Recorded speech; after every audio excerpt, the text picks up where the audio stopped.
انا المشاكل تاعي بدات فاش بديت كنرفض نحط الامضاء ديالي على البونات ديال التموين.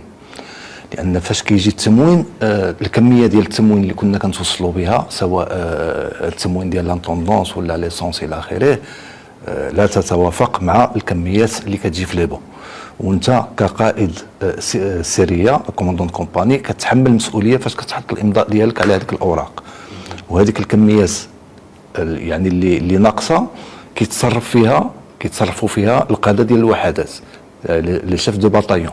هذاك لو رافيتايمون ليسونس اللي كان كيتسرق ومازال هذا الشيء يعني ليومنا هذا كيتباع في الاسواق. يعني تقدروا تسولوا الناس الصحراوات في العيون والسماره، هذا الشيء كيتباع في الاسواق، يعني معروف هذه المساله هذه. يعني المؤونه اللي بدل انها تروح لاعوان الجيش المغربي تتباع يبيعوها